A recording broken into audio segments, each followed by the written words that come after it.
والصلاة والسلام على رسول الله.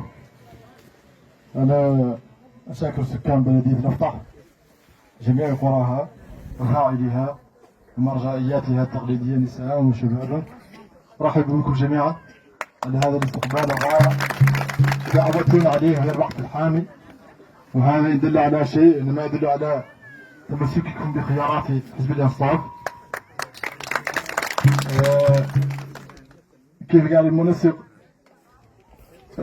بلدية لفطح تميزت عن باقي بلديات المقاطعة بلائحة واحدة، وهذا يدل على النضج السياسي اللي ساكن في البلدية وعلى تماسك ساكنتها ووحدتهم وانسجامهم فيما بينهم، وهذا الشكر عليه.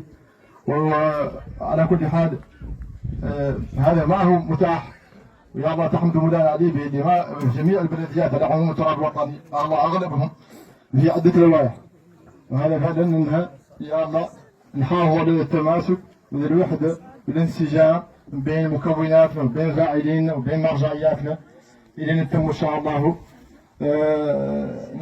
نبرهن عليكم من خلال التصويت يوم 13 لوائح حزب الانصاف.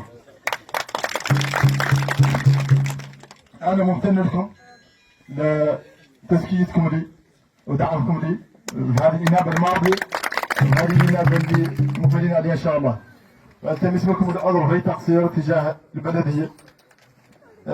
كي نقول دائما بدني اللي لحق أخلاقي للبلدية نقدر نعود ما استوفيته، واللي ما أعدل من ذاك إن شاء الله ويعدل في المأمورية الجاية إن شاء الله.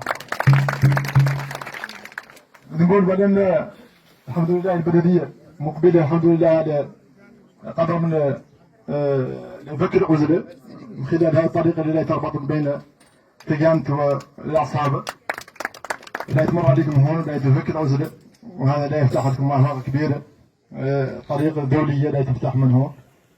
ونختار نأكد أن قضية الكهرباء أيضا الحمد لله تم تجاوزها من برنامج بلدية لفطح، والله ان شاء الله في القريب العاجل تم اناره بلديه لفطح وقراها ان شاء الله كاملين، ما ولا يقتصر على لفطح البصره، اذا يعدل ان شاء الله في الزهاره وغيره ان شاء الله تعالى، والجامع وديمات الاثنين ان شاء الله دار تم كهرباء ان شاء الله تعالى. ونضاف على ذلك ان قد زينا